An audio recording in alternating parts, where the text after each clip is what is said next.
Hello and welcome to the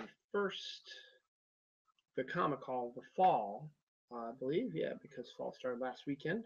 So this is the first one of the fall. So we are entering into the fall now, the final few months of the year. And things are starting to get heat up in the comic world. A lot of comics out this week. We'll talk about all of them. So instead of moving around the bush, I'm going to do the comic call. There's a lot of stuff that came out this week. Some interesting stuff. Hopefully, again, I have to start culling the pack. I haven't done it in a while, but I need to start doing it soon because this was a lot of money. Anyway, we're not here to talk about that. We're here to talk about. I hate this light. Let me see if I can try to. No, that doesn't look good. So that doesn't look good. So I'll just leave the light on there. All right. So actually, I'll move off to the side here. Okay, so first up, as always, is the DC Comics. Detective Comics is starting their new story arc called A Lonely Place of Living, I believe. Lonely Place of Living, yep. It's a play on the original first appearance of Tim Drake. This cover is a play on the original cover of the storyline that happened back in the 80s. Yeah, Eddie Burroughs after George Perez. Features the return of Tim Drake, Robin, who's been missing for a while. It's written by James Tynion IV. It's art by Eddie Burroughs. And Aber Ferreira is the inker. So this is just getting back into learning the history of Robin. And they reveal who Oz is in here. It was already revealed in action, but now it plays over into this as well. So very interesting stuff. It ends on an interesting cliffhanger. So this is the beginning of a new story arc, and it's a pretty big, important one in the scheme of DC's Rebirth. So I'd pick it up, definitely. Speaking of the Oz effect, spoiler alert for those who don't know, the legendary Ozymandias, or Mr. Oz, not Ozymandias actually, was revealed in 2 weeks ago's Action to be Superman's father, Jor-El, which a lot of people are just sort of like, ugh, really? That's terrible. But they're continuing the story in Action Comics number. No, it's not stopped working. It is still working right now. In Action Comics number 988, continues the Oz Effect storyline. It's written by Dan Jurgens with art by Ryan Sook. So art looks pretty interesting in there. You don't really see a lot of Ryan Sook artwork in the comics, so it's good to see this stuff back in there. He started off as a Mike Mignola clone and then developed his own thing. This details how Jor-El survived, and again, continuing the saga that's going on in Rebirth in general. So there's that one.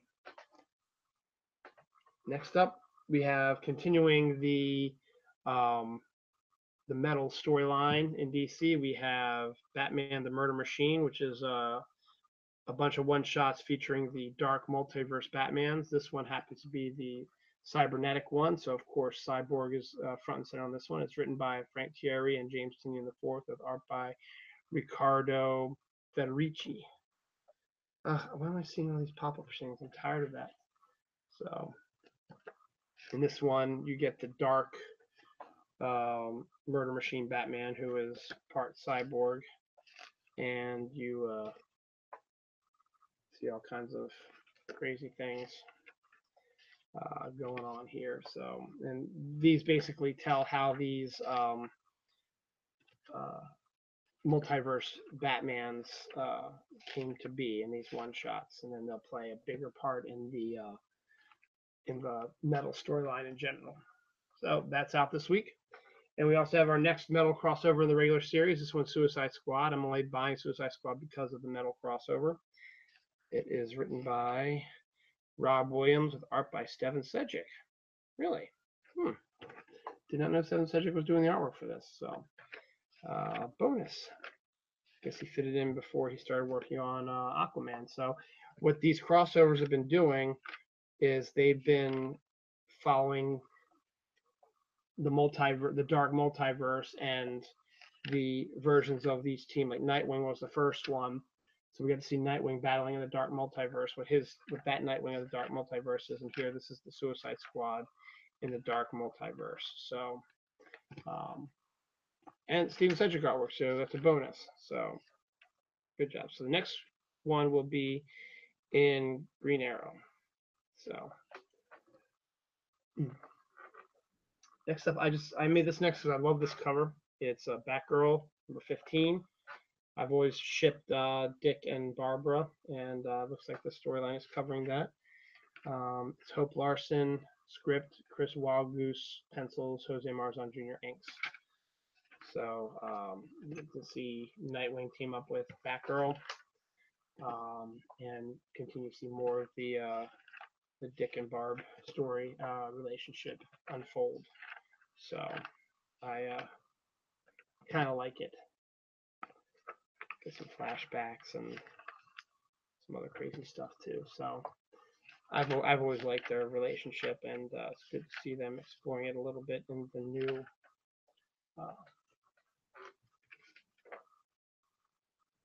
Gotham City Garage, a new series inspired by. Alrighty, I'm not even going to go there. Wonder Woman number 31 begins a new story arc with a new creative team. James Robinson is the writer. Carlo Paglione is the penciler. Sean Parsons, Jason Paz, and Scott Hanna are inking. So this is a new story arc for Wonder Woman. If you want to pick up Wonder Woman and you like the movie, this might be a good spot to pick it up. Although I would prefer you check out the Greg Rucka first 25 issues of this. The other storyline was okay. The 6-parter that came before this one, and now you have this one. So, new story arc there. Next up is Justice League America number 15 with the return of Ray Palmer Atom, written by Steve Orlando. What else is here? I don't think it's Ivan Reyes artwork. Nope. Steve Orlando writer, Felipe Watanabe pencils, Rue Jose inks. So, continuing the saga of the Strange Justice League team.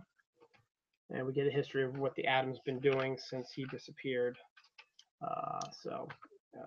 Figure out what's going on with that one. And supposedly it has some connection to the Rebirth storyline overall as well. I'm just trying to leaf through here, see if anything pops up. See anything, I just have to read it. Once again, these are all books that came out this week. These aren't everything that came out, so if you don't see something that you like to collect, go ahead to your local comic book store and see if they have what you like. Next up is Flash number 31. I like this cover. It's the variant, but I like the cover. Joshua Williamson is finishing up his storyline as well. Neil Googe and Gus Vasquez are the artists on this. So I don't know if this is Joshua Williamson's last issue. But the majority, a lot of the writers who came on board when Rebirth happened, they're wrapping up their storylines now. This one and Greg Rucka's Wonder Woman, and the other one was the Green Lanterns as well. So we'll see if that's indeed the case. So let me see if it ends on a. No, looks like it's something else. So we'll see. Maybe Joshua Williamson is still going to be on it. So we'll see. So we have Hal Jordan, the Green Lantern Corps, number 29. Cover of the Green Lantern Corps, it's Robert Venditti. I think it's Rafa Sandoval is the penciler, and Jordi Tarragona is the inks. This is the conclusion of the Fall of the Gods storyline. Green Lantern Corps is coming in, so a new story arc is going to start next issue. So, good story. Green Lantern Corps is always interesting. You can see them in action. So, pretty cute there.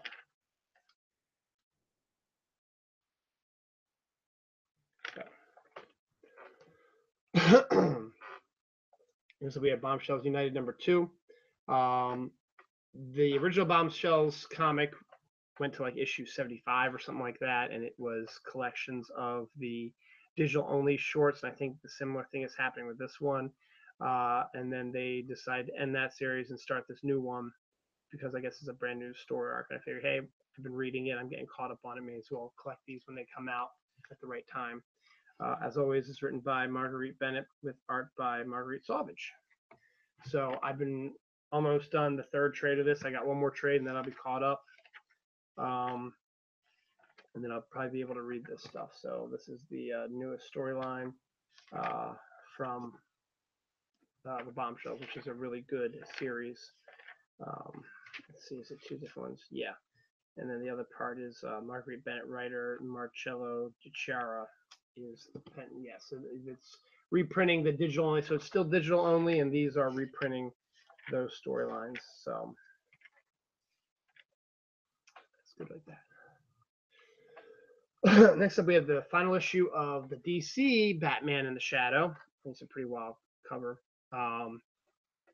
Dynamite is doing their Batman and Shadow miniseries coming up really soon with a new creative team.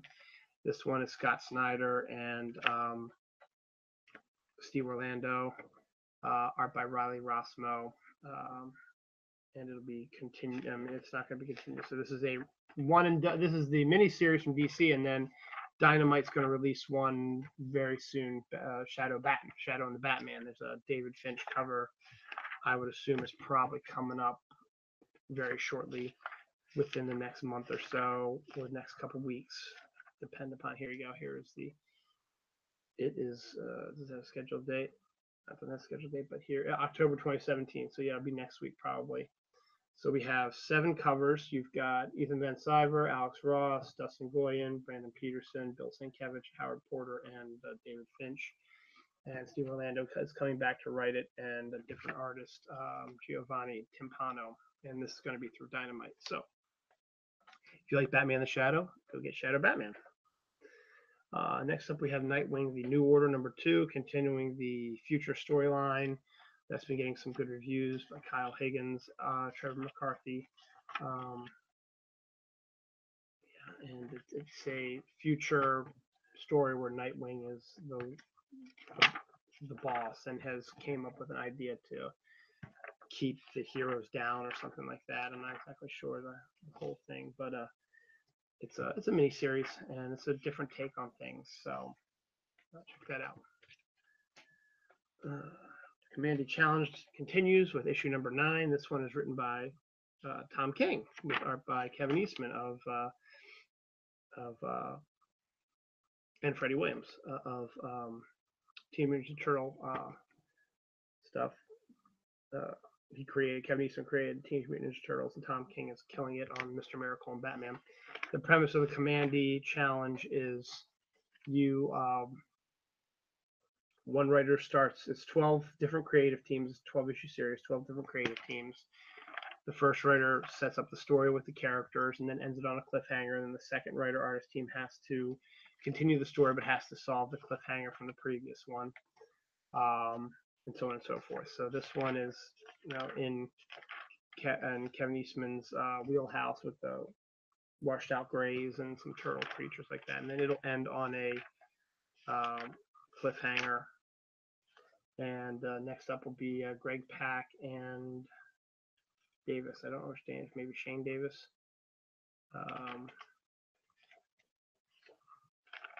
So it ends on cliffhanger, and they have to solve that cliffhanger. So,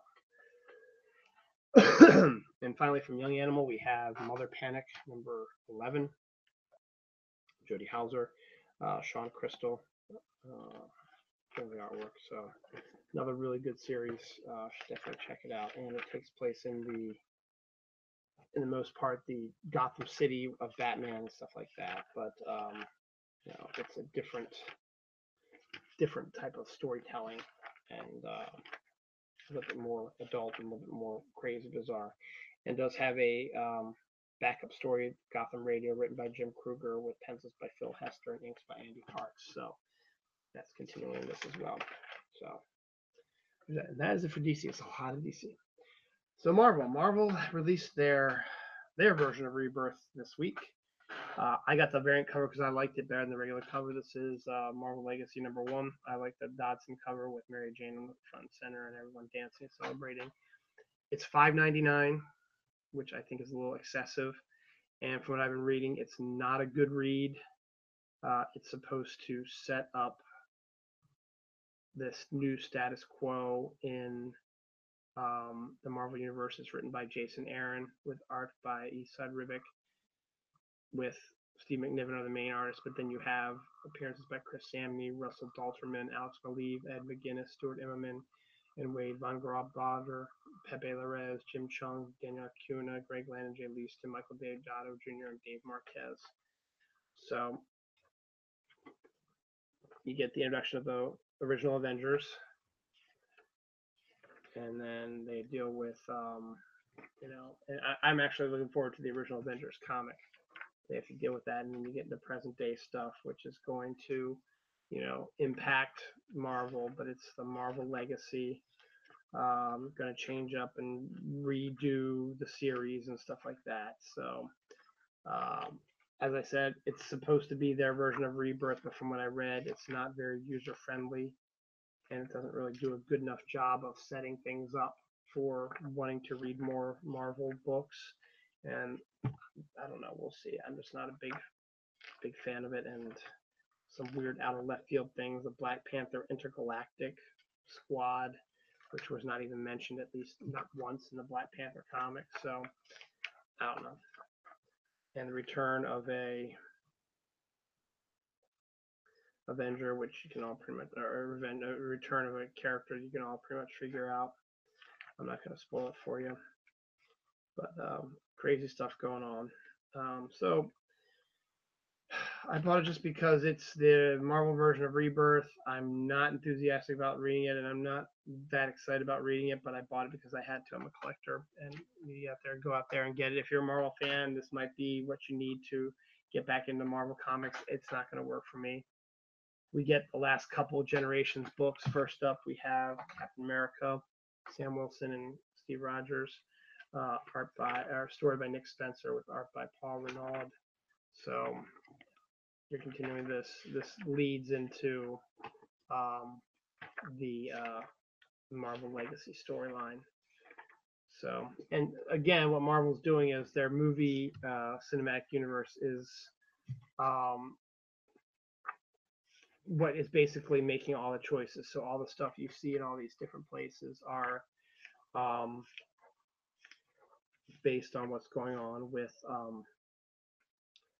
the Marvel Cinematic Universe. So, and then we have Miles Morales Spider-Man meets Peter Parker Spider-Man, Generations #1, by Michael Bendis, Ramon Perez.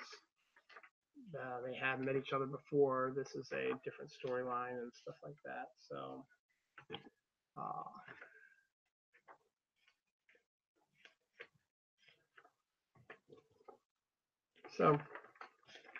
looks interesting, but again, Marvel just doesn't excite me like it used to, and I just wanted to get these last few generations before Marvel Legacy started. Ben Reilly, Scarlet Spider, #8. Despite the fact that Peter David is writing it, I'm very close to dropping it because I thought Mark Bagley was going to be the regular artist on it, and I wanted to see a Peter David, Mark Bagley comic, but apparently Will Sly needs a new artist because he's been on it the last 6 issues. So Bagley did the first 2 and then was done or something like that. So we'll see. I mean, I like Peter David and all that stuff, but I really also wanted to buy it because I wanted to see him and Bagley together. I'm not a big fan of the character itself. So we'll see what happens. Hopefully, maybe Bagley will be back soon, but I highly doubt it. Mighty Captain Marvel #9. Bought this one pretty much for my wife. Margaret Stoll writes, Rose Stein and Ted Brandt are the artists.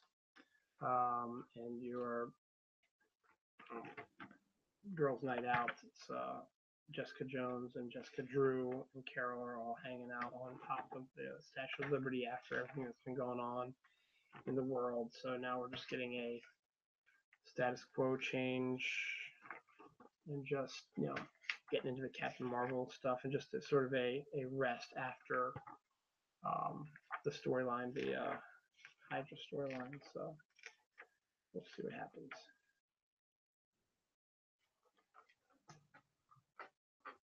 The Fury Agent of S.H.I.E.L.D. number 6. This is a variant edition that looks like a Steranko cover, which is why I bought it. James Robinson.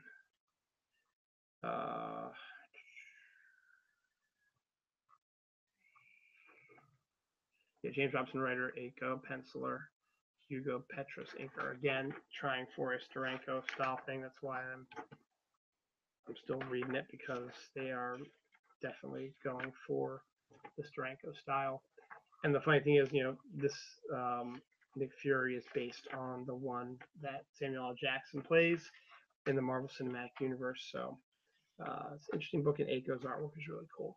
I brought up the Samuel L. Jackson thing because the next comic I'm going to show you is Mace Windu. So you get two fairly similar Samuel L. Jackson series, two different characters he's played. This is the issue 2 of the Mace Windu comic. It's written by Matt Owens with art by Denny Cohen and art by Roberto Poggi. It's good to see Dennis Cohen doing artwork again. He did a lot of stuff in the 80s and 90s and hasn't been seen really that much since. So it's nice to see him do another comic. So, and this one, the Star Wars one. Get on that. That's it for Marvel. Independence, brand new book from Aftershock, Fujitsu number 1. I just like the artwork of it. And it's a kung fu thing. It's written by Jai Nitz with art by Wesley St. Clair. So I bought it just for that, really. We'll see if I stick around for it. But I've never been disappointed by Aftershock. So it's definitely a unique kung fu style comic, and the artwork is really good.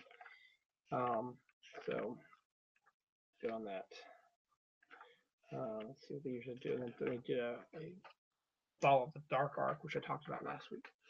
I love this cover, and I love the storyline they're going on with Red Sonja number 9, because she's now in present day. So last comic cover I had, she's on a motorcycle. Now she's in a truck, and it's exactly what she would do. Totally. Excuse me. Written by Amy Chu, illustrated by Carlos Gomez. So, continuing her saga in the present day, and it's great to see Red Sonja doing a good job, and just these covers have been amazing, and the story arc is really, really good, and hopefully can go on for a little while more. It looks like that her police partner is stuck in the past, so we'll see what happens. So good on that. Crosswind number 4, I think. Yep, number 4. This is Gail Simone's new independent book from Image. I really like this premise. It's got Cat Staggs does the artwork. If the premise is, you remember those old body switch show movies from the old days with the kid switches bodies with the parent and discover that, it's great at first, but then they begin to miss who they were. Well, they did something similar here. This one instead has a assassin switching bodies with an abused housewife. So it's a really interesting story. I've really enjoyed all the issues I've read so far. And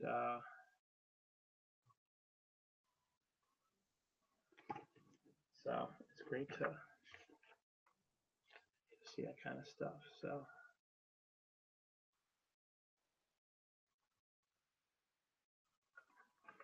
and see how a abused stepwife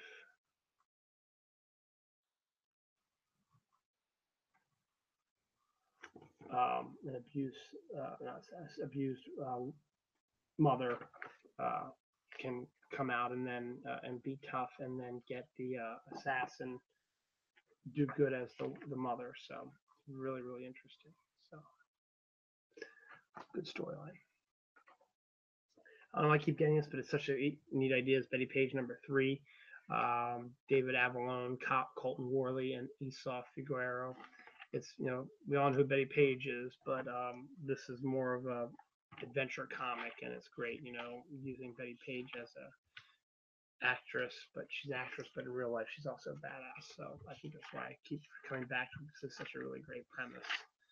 and you don't really see that kind of stuff all the time. So newest issue of Betty Page is out this week too. Dark Crystal number 7 of 9. This one of 12. This is for my wife as well. Simon Spurrier, Philip Kennedy Johnson, Kelly Nicole Matthews. It's a great cover. There's a new Dark Crystal series coming out on Netflix soon, and the movie is celebrating anniversary, I think, this month or this year. So they brought about Boom Studios brought out a new, or Archaea brought out a new comic featuring the characters. That's a new story. So if you like the Dark Crystal, like my wife does, you'll enjoy that. It's Greg Rucka, Black Magic number 8, his independent comic with Nicola Scott. Newest issue comes out this week. Basically, it's like a witch police officer, and done pretty much in these washed out colors. Greg Rucka knows how to write a strong female lead, and Nicole Scott does good artwork. So good stuff.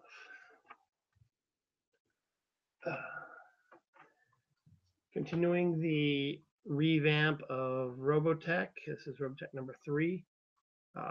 Brian Wood and Marco Turini. It's basically just retelling the Robotech story for a more updated version. It's following the same basic story and just adding some wrinkles here and there.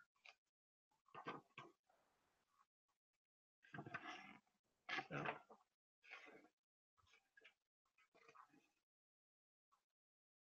not doing the shower thing.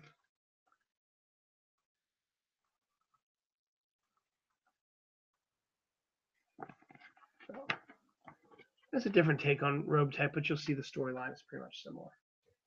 And Rough Riders number 6 is the last comic this week. Aftershock again. This is basically the League of Extraordinary Gentlemen, but in America. This is Rough Riders number 6, Riders of the Storm, written by Adam Glass with art by Patrick Oliff. So Teddy Roosevelt is the leader. Annie Oakley, Thomas Edison, Jack Johnson, Harry Houdini, and Mark Eastman are all characters in it. So, and Aftershock is doing a really good job. So this is the end of. Yep. This is the end of Volume 2. So Volume 3.